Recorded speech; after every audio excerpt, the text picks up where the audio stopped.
Welcome to our initiative Weekly Current Affairs. Today we will be talking about the Indian economy topics and we will be covering from 15 to 21st March. Let's start off with the content list first of all. The first topic for the day would be Development Finance Institutions. We also call it as DFIs. Then we would be covering FDI limits in insurance. Then we would be talking about the UBI, Universal Basic Income. We would also talk about equity linked saving schemes. And finally, initial public offering. So let's begin with the first topic, that is development finance institutions.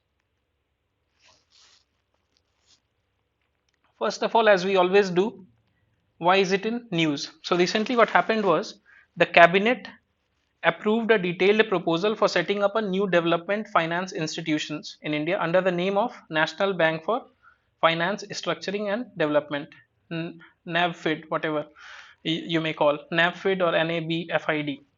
Okay, so first of all we would like to discuss कि ऐसा क्यों हुआ, as in हमारे banks क्यों नहीं कर पा रहे हैं, and all these things will be covered. So as the topic, as the name suggests, development finance institutions, that means these will be finance institutions for development in particular, as in ये आपको finance करेंगे and they will help you in the development as in infrastructure development, ताकि long term development in short.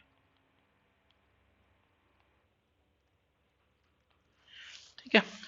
Normally banks जो होता है आपका short term development as in short term loans देती है, दैट इज वाई, मतलब कि वो फाइनेंशियल इंस्टीट्यूशन उस तरह की जिसमें कि आपका शॉर्ट टर्म वर्किंग कैपिटल मिल सकता है, बट लॉन्ग इंफ्रास्ट्रक्चर डेवलपमेंट के लिए आपको एक पर्टिकुलर इंस्टीट्यूट होना चाहिए जिससे कि लॉन्ग टर्म का आपका इन्वेस्टमेंट हो पाए और आपका इंफ्रास्ट्रक्चर डेवलप हो पाए. वहाँ पे आपको सब कोई लोन नहीं दे पाती है क्योंकि बैंक्स में ऑलरेडी प्रॉब्लम्स है, जैसे एनपीएज हो गई, फिर उसके बाद फिर इतने बड़ा बड़ा इंफ्रास्ट्रक्चर लोन्स बहुत बड़ा होता है, तो they can not give so much of loan, मतलब उतना ह्यूज अमाउंट ऑफ लोन नहीं दे सकते, and that is why we are coming up with this DFIs. तो ये आइडिया इसलिए है. तो let's talk about the development finance institution. So what are they? These are the organizations that are either owned by the government or by charitable institutions or finance infrastructure projects that are of national importance. तो ये जो कि national importance के लिए भी हो, but may not meet commercial return standards. तो maybe it might will not be commercially viable, but लेकिन चूंकि नेशनली इंपॉर्टेंट होगा एंड इसलिए यहाँ पे हम लोग मतलब कि आपका बैंक लोन देगा ताकि आपका इंफ्रास्ट्रक्चर बिल्ड हो पाए. ठीक है. तो there can be different categories of it, जैसे कि आपका हो गया नेशनल डेवलपमेंट बैंक या फिर sector specific financial institution like Exim bank, NABARD, HDFC, national housing banking, investment institution like LIC, GIC and UTI, फिर स्टेट लेवल इंस्टीट्यूशन जैसे state finance corporation से एसआईडीसीज. ठीक है. वी कैन क्लासीफाई, ये इतना इंपॉर्टेंट नहीं इसलिए हम लोग थोड़ा क्विकली जा रहे हैं इसमें, तो क्लासिफिकेशन भी देख सकते हैं. सेक्टर स्पेसिफिक फाइनेंशियल इंस्टीट्यूशन हो सकते हैं जैसे आपका national housing bank, export import bank, इस तरह के. ठीक है, जो पर्टिकुलर सेक्टर को कैटर करे. फिर इन्वेस्टमेंट इंस्टीट्यूशन हो सकते हैं with a focus on facilitating business operation such as capital expenditure financing and equity offerings. For example आपका जीआईसी या यूटीआई हो गया. डिफरेंट टाइप ऑफ फाइनेंशियर्स हो सकते हैं, मीडियम टर्म हो सकते हैं, लॉन्ग टर्म हो सकते हैं और शॉर्ट टर्म हो सकते हैं. तो काइंड ऑफ मीडियम और लॉन्ग टर्म में सब कवर हो जा रहा है आपका, इसलिए यहाँ पे मेंशन दो का किया गया, मीडियम और लॉन्ग टर्म. शॉर्ट टर्म एक साल से कम वाला. ठीक है. तो अब हम लोग देखते हैं कि why as in DFIs are needed. ठीक है. तो यदि DFIs नीडेड है तो वो क्यों है? जैसा मैंने कहा था, बैंक्स को बैंक्स ही क्यों नहीं कर देता है, मतलब DFI हमारी जरूरत क्यों है? तो जैसा कि दीज पॉइंट्स आर मेंशनिंग कि DFI model had to be revived. ये पहले 70s और 80s में था, but after 1991 I think Narasimhan committee था जिसके बाद ये DFI क्लोज हो गया. आई मीन अराउंड 1780s में भी इसका कॉन्सेप्ट था, बट उसके बाद कम हो गया. तो it had to be revived because the ability of the bank, especially the state-run ones, to fund long gestation infrastructure projects remains severely impaired by a spike of bad loans. As I said, banks के पास NPAs काफी होते हैं, तो उनके पास तो they struggle to fund long period, मतलब कि जिसका जो भी प्रोजेक्ट का जेस्टेशन पीरियड, जेस्टेशन से मतलब है कि आपका कितने ड्यूरेशन का लोन है, तो ये जो भी बड़े ड्यूरेशन के लिए लोन है उसको देने में उनको दिक्कत हो है. दैट इज वाई ऐसे उन लोग they are good for short term and medium term loans banks. तो उनके पास एनपीआई ज्यादा होता है नॉर्मली, तो उनके मतलब कि वर्किंग कैपिटल के लिए they are good. Bank's liability profile is not suited for long-term funding as they are typically tailored for extending working capital loans as I discussed with a short tenure. तो short और medium term के लिए वो ठीक है but long term projects के लिए they are not good. तो तो even if they fund infrastructure project the tenure often remains short. तो ये आपका प्रॉब्लम है. Banks lack the domain expertise to fund the infrastructure project needed to comprehend the complex nuances of financing as well as monitoring a wide range of infrastructure projects. So bank don't have that expertise, so they lack the expertise. And also DFIs can take cognizance of the gaps in institution and market in the country's financial sector. तो इसलिए आपका DFIs are important. Moreover, DFIs what DFI can do, I mean एक तो आपका यदि आपका long term infrastructure develop होगा तो in the long run obviously it will lead to economic growth. ठीक है. It can improve long term financing. तो आपको यदि लोन चाहिए लंबे ड्यूरेशन के लिए यू कैन डू दैट. ठीक है. जो कि नॉर्मली पॉसिबल नहीं होता है. Will provide credit enhancement for infrastructure and housing projects obviously and to improve the debt flows towards infrastructure projects. Infrastructure project के लिए normally पैसे नहीं होते तो that you can get it from this. ठीक है. तो अब when it was talked firstly in the budget अभी recently उसके बाद फिर now cabinet has approved तो approved this development finance institution under the name of National Bank for Financing Infrastructure and Development, what we call as NABFID. तो अब क्या है, तो क्या है NABFID? तो let us look at it. ठीक है. So first of all we should know that it is a dedicated government owned infrastructure financier which was announced in the budget 2021-22. So when was it announced first? It was announced in the budget recent अभी जो आया था तो उसमें हम लोगों ने पहली बार बात किया था इसका फिर से. ठीक है. तो initially what will be happening is आपका 100% जो है it will be government owned. तो आपका ओनरशिप जो है गवर्नमेंट का 100% होगा which will reduce to 26% बाद में. तो गवर्नमेंट का स्टेक जो है वो डाइल्यूट होगा तो मतलब कि आपके पैसा और भी लोग इन्वेस्ट करेंगे and government will be a minority stakeholder. अभी तो पूरा गवर्नमेंट का ओनरशिप है बट बाद में it will be reduce to 26% का. ठीक है. तो initially it will be having a corpus of ₹20,000 crore and an initial grant of ₹5,000 crore from the government. तो इनिशियली आपका 5,000 करोड़ का ग्रांट जो होगा वो गवर्नमेंट का होगा. It will have a professional board. ठीक है. तो what they are trying to say is that it will be professionally managed with सबके पास अपना कैपेसिटी होगा मतलब कि it will be capable, expertise होगा इनके पास, they will be capable to do the roles. ठीक है. and at least 50% of the members will be non-official directors. ठीक है. what it will also do is it will raise long term funds. इसका agenda ही है infrastructure को develop करने का मतलब इंफ्रास्ट्रक्चर को फंड करने का. तो they will raise long term funds and will have a lending target of ₹5 lakh crore in 3 years. ठीक है. तो they have a lot of target. तो मतलब कि वो अपना एक टारगेट बना के रखें that will be ₹5 lakh crore in the next 3 years. ठीक है. What it also says it will partly fund the proposed $1.5 trillion in infrastructure projects over the next few years. तो ये आपका proposed है और इतना ज़्यादा important नहीं होगा तो we won't be stressing much on that. The DFI will initially start with government ownership of 100% that we have already discussed and it will come down to 26% but not below it. मतलब कि 26% तक जाने की बात की है, not below that. अब obviously इसको encourage कर रहे हैं तो इसमें क्या होगा जो आपका NABFID है तो ये जो आपका तो इसको आपको टैक्स बेनिफिट होगा for initial 10-year period and some amendments will be carried out in the Indian Stamp Act in this regard. ठीक है. तो ये आपको बस ध्यान रखना है.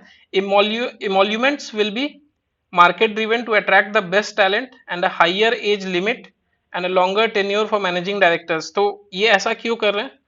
जो आपका पे होगा normally it is always said कि जो आपका पब्लिक सेक्टर में मतलब गवर्नमेंट सर्विसेज है यदि आप देखोगे तो दे से कि आपका पेमेंट जो है वो थोड़ा कम होता है. इससे क्या होता है कि जो टैलेंटेड लोग होते हैं वो नहीं आना चाहते हैं because the pay is very less तो बोलते हैं मैं इतना मेहनत क्यों करूं. That is why emoluments will be market driven ऐसा कह रहे हैं so that we can attract the best talent. फिर उसके बाद flexibility in the age limit also. ठीक है. तो आपका एज लिमिट भी रिटायरमेंट का जैसे हम लोग होता है कि 60 साल तो मतलब कि they are saying we can have that higher age limit and also a longer tenure for managing directors and deputy managing directors ताकि आपका टॉप लेवल में जो है आपका बेस्ट लोग रिक्रूट हो, पैसे का कोई दिक्कत नहीं हो but we can have the best of the financing ability उस तरह से. ठीक है. An eminent person will be the appointed chairperson. It will start with a clean state, and once the board is set up, a decision on mergers and acquisitions will be taken. तो ये important है कि it will B professionally managed, एक तो आपको ये बहुत अच्छे से याद रखना। दूसरा कि आपका जो गवर्नमेंट का स्टेक है, for the moment it will be 100%, it will be diluted later to 26%, ठीक है। एंड लॉन्ग टर्म फाइनेंसिंग है, ये आपको ध्यान रखना है। There is a suggestion that the Indian Infrastructure Finance Companies government will be merged into the new DFI. तो ठीक है, अभी मतलब कि ये सजेशन है, but nothing concrete, so don't worry about that. It will have low access to low cost fund, ठीक है। It will have access to low cost funds. तो मतलब कि आपका cost of funding will be low. तो as I said, infrastructure project है तो लंबे ड्यूरेशन के लिए, तो मतलब ये थोड़ा चीप होना चाहिए। Since banks have access to current account, saving bank account, deposit, the cost of fund is going to be cheaper than DFIs. So a DFI has to be granted some flexibility to stay competitive. तो competitive रहने के लिए they have to have some flexibility.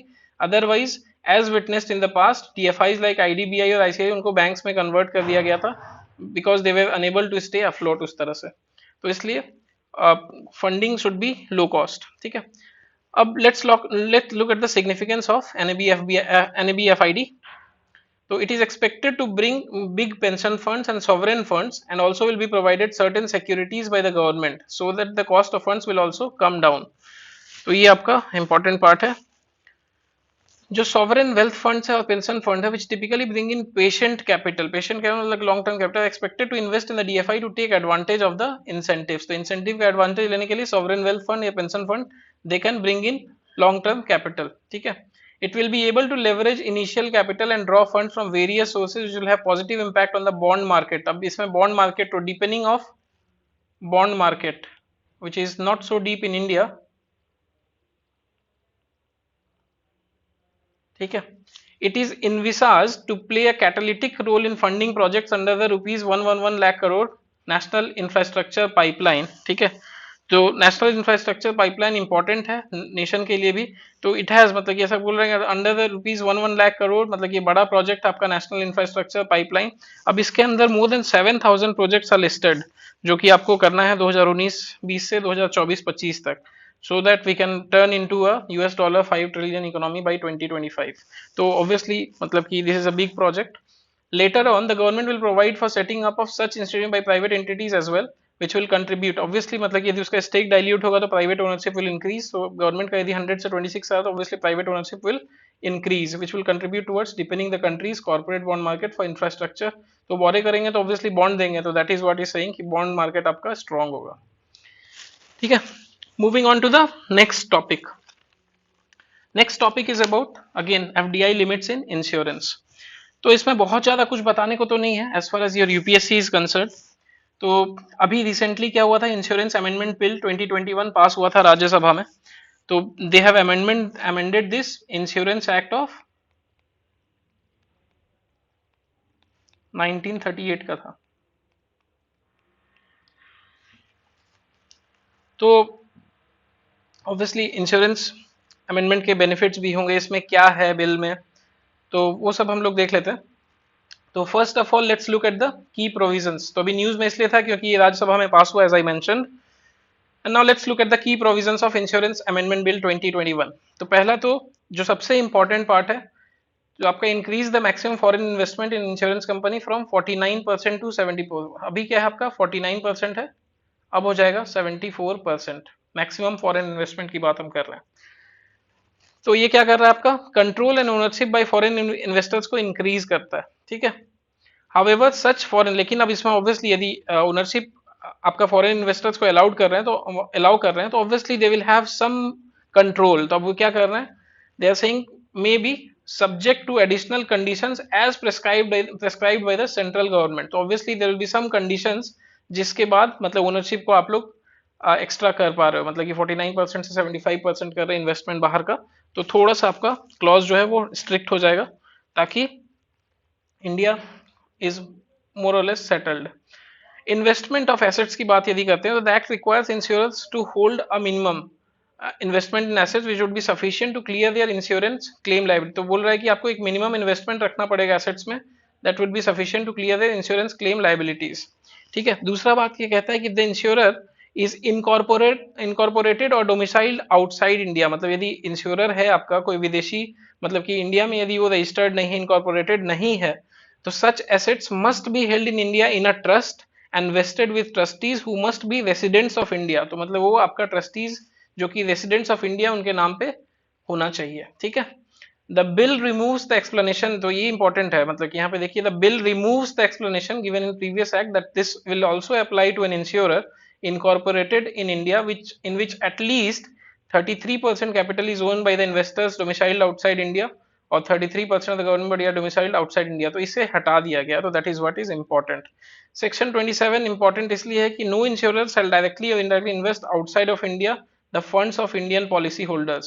तो जो आपका Indian policy holders का जो fund है, तो कोई भी इंश्योरेंस कंपनी, कोई भी इंश्योरर आपका डायरेक्टली या indirectly, in both the cases directly या indirectly, they can not invest outside of India. So that is what is important. So now यदि हम बात करें कि एफडीआई लिमिट जो आपका बढ़ाया है इंश्योरेंस सेक्टर में, तो इसका obviously there has to be some benefit, ठीक है। तो व्हाट आर दोज बेनिफिट्स? तो सबसे पहला जो मेरे को लगता है, I think they have not mentioned here, तो मेरे को सबसे पहला जो लगता है, इन्वेस्टमेंट इन द सेक्टर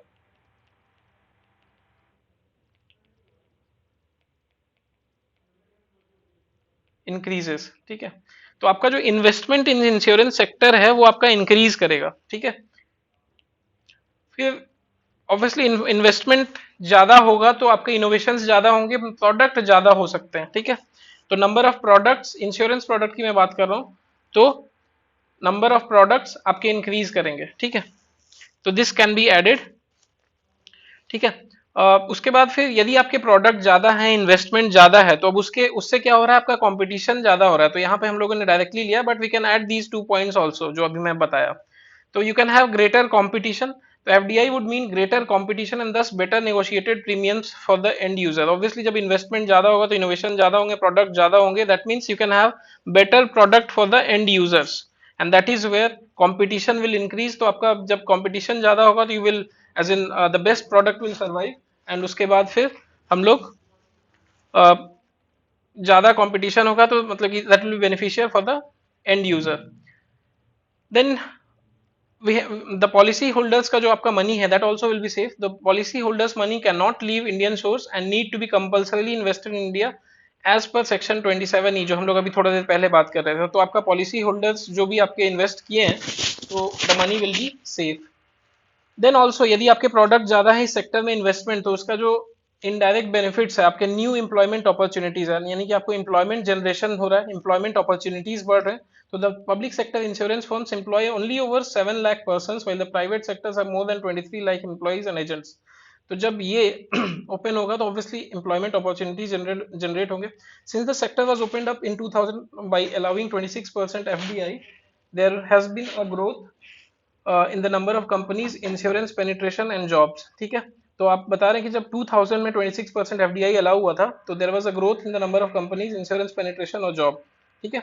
तो इन 2015 यदि देखें तो another amendment hike the FDI limit. तो आपका सबसे पहले था 26%, फिर उसे आप 2000, मतलब कि दैट वाज इन 2000, फिर आपका 49% की इन 2015, which resulted in 26 foreign investment। Investment आपका बढ़ा, 12 new insurance firms in the last 5 year जोड़े, ऑब्वियसली तो आपका एम्प्लॉयमेंट बढ़ रहा है, ठीक है। मोर ओवर आपका इसका भी बात किया है कि it will be managed by मतलब इंडियन पीपल, ठीक है। तो as the key management will be Indian, the applicability of Indian law is beyond any doubt. तो ऑब्वियसली आपका इंटरेस्ट यूजर का, मतलब कि जो एंड यूजर्स है उनका इंटरेस्ट बना रहेगा। Broad consultation with stake holders, the Insurance Regulatory and Development Authority, that is IRDA, had consulted 60 firms and other private players over the bill। तो आपका जो बिल बना है, that has taken all the stakeholders into the consideration, और उसके बाद ही ये bill prepare हुआ है। But obviously when you have any of the policy going above, तो आपके मतलब ऑब्वियसली कुछ बेनिफिट्स होते हैं, and obviously there will be some criticism जो कि आपका हमेशा रहता है। You can not make everyone happy. तो आप यदि इसके क्रिटिसिज्म के बारे में देखें तो not send to standing committee, कोई भी यदि आपका बिल है, यदि वो मतलब कि पास होने से पहले यदि स्टैंडिंग कमिटी के पास जाता है, तो obviously there will be more deliberations, more discussions, जिससे कि आपके और भी पॉजिटिव चीजें ऐड हो सकती हैं। तो जितना डिस्कशन होगा छोटे छोटे चीजों पर, तो उतना बेटर बिल बन सकता है। तो मतलब जो भी प्रॉब्लम्स होंगी बिल में, जो भी दिक्कतें होंगी, that will be resolve and we can come up with a better policy. ठीक है, तो यहाँ पे बोल रहा है कि स्टैंडिंग कमिटी में नहीं गया तो obviously it should have gone to the standing committee. उसके बाद फिर हम लोग हमेशा से बात करते आ रहे हैं आत्मनिर्भर भारत का, खासकर प्रेजेंट गवर्नमेंट।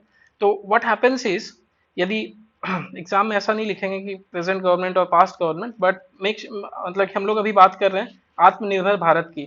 तो एज इन एक तरफ हम आत्मनिर्भर भारत की बात करें, दूसरे तरफ हम फॉरेन कैपिटल को आप इंक्रीज कर रहे हैं, एज इन 49 से आप 74% आपका कर रहे हो। तो मतलब यू आर सेइंग कि आपका विदेशी लोग कंट्रोल करेंगे, ओनरशिप उनका होगा। तो again as in that is very contrasting. तो मतलब कि एक तरफ मतलब कि दोनों तरीके की बात है। नॉट सक्सेसफुल, मतलब यदि इसकी बात करें तो this was not successful in the past. तो none of the insurance firms has managed to get FDI even up to the present limit of 49%। ठीक है, none of the insurance firms has managed to get FDI even up to present limit of 49%। तो ऐसा कह रहा है कि for the moment यदि 49% था आपका, तो उसमें भी आपके जो ऑल द इंश्योरेंस फर्म्स है, they have not really even use that 49% of foreign investment. तो अब इसको बढ़ाने का पर्पस क्या है? तो this is one of the criticism कि आप जब ऑलरेडी 49% को यूज नहीं कर रहे हैं तो आप और इन्वेस्टमेंट की बात क्यों कर रहे हो? तो दैट्स अ गुड क्वेश्चन। तो that is one of the criticism.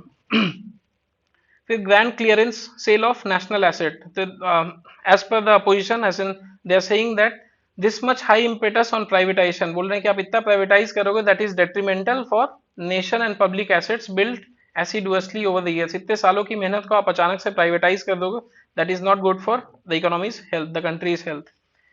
That it is also said that it undermines the policy of reservation. So greater control of foreign firms would also mean that the policy of reservation will be undermined. ठीक है, foreign firms may flee in case of bankruptcy. The foreign firms are often not subjected to Indian laws and regulations. Hence, their fleeing may put Indian investment and policies at risk. So they are saying कि foreign firms जो है यदि bankruptcy हो गया तो what will happen is they are not subjected to the Indian laws and they will go outside of India उस समय, और फिर उससे क्या होगा कि आपका जो इंडियन इन्वेस्टमेंट और पॉलिसीज है that will come at risk. तो now let's talk about the way ahead. What they are saying is standing committee को यदि हम लोग इन्वॉल्व कर लें तो इंडिया इज अ डेमोक्रेसी। तो यदि हम लोग जितना ज्यादा चीज डिस्कशंस के साथ लाएंगे तो more debates, more deliberations, that will lead to better and मतलब कि कंसेंसस बना होगा, तो उससे आपका बेटर बिल्स आएंगे, बेटर एक्ट्स बनेंगे। तो that is why the role of standing committee is important and that will help the government to make more rational decisions. तो आपका वन साइडेड नहीं होगा, जो भी प्रॉब्लम होगी वो सॉल्व हो जाएगा। देन इट इज सेड कि they will have enough safeguards to avoid escape of defaulters. तो यदि ज्यादा डिलीवरी, अभी आप देखे होंगे विजय माल्या का केस था, मेहुल चौकसी का था, तो they have escaped despite laws being there. तो ये सब जो लूप होल्स को यूज करके बाहर गए हैं, तो दैट कैन बी प्लग्ड यदि हम लोग ज्यादा डिस्कशंस के साथ करेंगे तो। Moving on to the next topic, it is about universal basic income. तो when you talk about universal basic income, this was in news recently, बीच बीच में न्यूज में आते रहता है, there are different countries who have started this UBI. तो it was in news because recently Mamata Banerjee, West Bengal Chief Minister, she mentioned कि universal basic income होना चाहिए for every family and that she said it in her party manifesto जो अभी election आने वाली है। ठीक है, तो what is basically universal basic income? तो इसमें कहा जा रहा है कि every family as in they will receive an amount of as in let's say for general category it is rupees 500, जो SC STs हैं उनके लिए 1000 अ मंथ। तो basically there will be some money put in the account of every family every month. तो उससे क्या होगा कि एक बेसिक डिग्निफाइड लेवल ऑफ चीजें चलते रहेंगे। इसमें यदि हम लोग इलेक्शन मैनिफेस्टो की बात को हटाएं तो there was also as in, ये न्यूज में हमेशा आते रहता है दैट सिंस आर्टिफिशियल इंटेलिजेंस आएगा तो there will be some loss of jobs, जो बेसिक आपका जो जिनके पास स्किल नहीं है उतना, तो they will face job loss. And वहां पे मतलब कि आपको एक यूनिवर्सल बेसिक इनकम प्रोवाइड करना पड़ेगा, तो so that every family can sustain and survive. ठीक है, तो ये रीजन है। तो what is universal basic income, इसके बारे में यदि बात करें, यदि डेफिनेशंस हम लोग देखें तो it is a basic income as in UBI is an income unconditionally, तो ये इंपॉर्टेंट वर्ड है, unconditionally granted to all citizen, सारे सिटीजन को on an individual basis without means test और वर्क रिक्वायरमेंट। मतलब कि आपको कोई स्किल नहीं है, कुछ भी नहीं है, तो भी आपके अकाउंट में इतना पैसा होना चाहिए so that you can at least survive, आप एक बेसिक खाना खा सकते हो या रह सकते हो, ठीक है। It is a form of minimum income guarantee that is being paid irrespective of any income from other sources. It will have three components, जैसा बोला गया, universality, unconditionality and agency. so UBI for all without any conditions and can make a citizen move away from being a subject of government welfare programs to agents of his own change। वो अपना काम खुद कर सकते, कुछ amount होगा तो they can use it in their own way, ठीक है। तो this is a kind of economic policy जो कि बहुत जगह यूज हो रहा है। अब इसका सिग्निफिकेंस क्या है? It will guarantee to each individual a minimum income for a dignified life. The payments could help stabilize the economy during recession के समय आपको हेल्प करेगा। It will promote social justice by reducing poverty। आप में मतलब कि आप एक बेसिक पैसा रहेगा तो nobody will have that problem of survival। Moreover, it will increase the purchasing power of every poor, which will further increase the demand. So that will be better for the economy. Easy to implement because no identification is needed. Reduce the wastage of government because its implementation is very simple. तो in that sense आपका waste नहीं होगा। तो UBI programme के supporters की बात करें तो 2016-17 इकोनॉमिक सर्वे फिर आईएमएफ दोनों ने कहा कि it is an effective means of alleviating, मतलब आपका पॉवर्टी और हंगर को हटाने का एक बेटर तरीका है। मोreover और भी इसके सपोर्टर्स हैं, जैसे कि आपके Nobel prize winner Peter Diamond and Christopher Pissarides and tech leaders Zuckerberg and Elon Musk also have said कि एक यूबीआई होना चाहिए जिससे कि एक बेसिक अमाउंट ऑफ मनी सबके पास रहे, तो that will be helpful, ठीक है। moreover this has been experimented in different countries across the world, as in that includes countries like Kenya, Brazil, Finland, Switzerland। तो but they have begun controlled UBI projects, तो थोड़ा सा मतलब कि they are trying to test it to see कि ये कैसा होता है ये। let's look at the challenges of UBI। what UBI के बहुत सारे benefits है, but also there are some challenges। It disincentivises the work. अब इससे क्या होगा कि मतलब लोग सोचेंगे आई हैव द मनी तो मैं जाऊं क्यों, मतलब कि मेरे पास इतना पैसा है कि मैं खा सकता हूं, अपने घर रह सकता हूं, why will I work, I will spend time with the family. So work productivity आपका घट जाएगा। Moreover it can cause social problems. आप घर पे रहेंगे तो कुछ तो करेंगे, तो मतलब कि obviously then we talk of alcohol consumption या टोबैको। जो आपके पास कुछ करने का नहीं होगा तो you will do this, you will be indulge in these type of activities, जिससे कि आपका सोशल प्रॉब्लम्स बढ़ेंगी। मोरओवर यदि आपका डिमांड बढ़ रहा है बिकॉज आप सबके पास पैसा दे रहे हो तो परचेजिंग पावर इंक्रीज हो रहा है, that can lead to inflation. तो that can also be a problem which can be faced.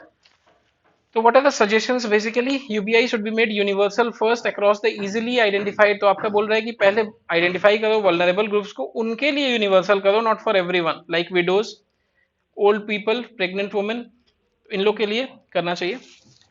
Let's look at the next topic today, equity linked saving schemes, ठीक है। तो what are these? अब ELSS को हम लोग यदि जोड़ते हैं तो they obviously as in they are always in the news, especially in the economic section। तो they say कि ELSS स्कीम लेंगे तो आपको टैक्स बेनिफिट होगा and all that। तो हम लोग देखते हैं कि what it is exactly, ठीक है। तो these are the type of mutual fund, मतलब कि आपके डिफरेंट फंड्स को मिला के जो बनाते हो, these are mutual funds। they invest primarily in the stock market या फिर इक्विटी में, ठीक है। इसके अंदर क्या होता है कि आपका ऐसा as I said normally tax benefit के साथ हम लोग इसे जोड़ते हैं। तो इसमें होता है कि investment of up to ₹1.5 lakhs are eligible for tax deduction under ATC of the income tax act. तो आपका क्या है कि यदि आप इन्वेस्ट करते हो इसमें तो you are eligible for some tax benefit, ठीक है।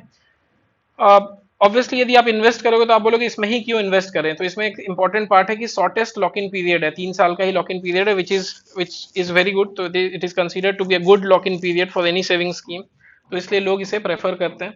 It has a majority of the corpus invested in the equity, since it is an equity fund, returns from reflect returns from the equity markets, ठीक है। इसके लिए minimum investment amount is ₹500, इससे ज्यादा हम लोग को कुछ जानना नहीं यूपीएससी के लिए। तो let's look at the last topic of the day, that is initial public offering. तो when you talk about IPO, ये आपका हमेशा न्यूज में रहता है। तो सबसे पहले हम लोग को जानना है कि व्हाट इज आईपीओ। तो It refers to the process of offering shares of a private corporation to the public in a new stock issuance. तो इससे मतलब ये है कि आप इनिशियली जब आप एक कंपनी फॉर्म करते हो तो आपका होता है पैसा, फैमिली का होता है, फ्रेंड का होता है, बट आफ्टर अ फेज आपके फिर एंजल इन्वेस्टर्स आ गए या फिर वेंचर कैपिटलिस्ट आ गए, एंड आफ्टर दैट आपको और भी पैसा चाहिए होता है, एंड देन व्हाट यू से कि ठीक है अब इसे हम लोग पब्लिक कर रहे हैं, पब्लिक कंपनी बना देते हैं, and that is where IPO raise होता है। तो आपको जब पब्लिक का पैसा चाहिए होता है तो जो पहली बार करते हो that is initial public offering, and that is exactly what IPO is. Public share issuance allows a company to raise capital from public investors. That can be due to different reason. हो सकता है कि आपको और ज्यादा पैसे की जरूरत हो, और otherwise it can also happen कि आपके कुछ इन्वेस्टर्स बाहर निकलना चाहते हैं, यू नीड मोर मनी, और इस कारण आप इसे स्टॉक एक्सचेंज में आप इसे लिस्ट करना चाहते हो। तो ये क्या है basically, N IPO is under written by one और मोर इन्वेस्टमेंट बैंक। तो आपका एक कोई एक या एक से ज्यादा इन्वेस्टमेंट बैंक दे से कि यदि आप इसे आईपीओ बनाओगे तो दे जो एक अंडर रिटेन होता है, मतलब कि आपका जो मे बी मार्केट वैल्यू से कम होता है कि यदि कोई नहीं खरीदेगा तो we will be purchasing it. तो underwriting is basically pledge to buy all the unsold shares in an issue of new shares.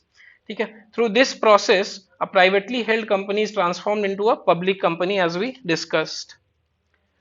IPO can be used, अब आईपीओ का बेनिफिट्स क्या है, to raise new equity capital for companies, to monetise the investment of private share holders, ठीक है, like your founder of the company या फिर private equity investors, and to also ensure easy trading of existing holdings of future capital raising by becoming publicly traded. तो ये आपका benefits है IPO का, एक तो raise new capital, equity capital, then monetize the investment या फिर enable easy trading. After the IPO, shares are traded freely in the open market to what is known as free float. एक बार आपका initially IPO हो गया तो फिर जो आपका मार्केट वैल्यू है फिर वो ओपन हो जाता है, and that can B traded freely. Market regulator like SEBI has put in place a uniform policy to streamline the reconciliation process among intermediaries with regard to IPO, as well as a new mechanism to compensate investors. Other issues that can that are address that includes, अब आपके IPO आने से क्या क्या benefit होता है, जो जो इश्यूज एड्रेस होते हैं, एक तो delayed receipt of by investors है इंटरमीडिएट्स के द्वारा, वो हट जाता है। Similarly failure to unblock the funds in cases of partial allotment है, तो आपका जो अनब्लॉक होता है फंड्स तो that can be sorted out. Self-certified syndicate banks blocking multiple amounts for the same UPI application, SCB blocking more amounts in the investor account than the application amount. तो एक ये हो गया। Then also it eliminates the need for nodal officers for the IPO application process through UPI. तो ये आपका benefits है। So अब IPO हम लोग क्या मतलब कि IPO is needed nowadays क्योंकि आपका बिजनेस को एक्सपैंड करना है या फिर आपके जो एग्जिस्टिंग इन्वेस्टर्स है उनको बाहर निकलना, तो दीज आर द रीजंस कि हम लोग आईपीओ आपको प्राइवेट कंपनी से उसे पब्लिक कमिटी बना देते हैं, पब्लिक कंपनी में चेंज करते हैं, वो ट्रांसफॉर्म होता है, and that is why initial public offering is important. So that is it for the day.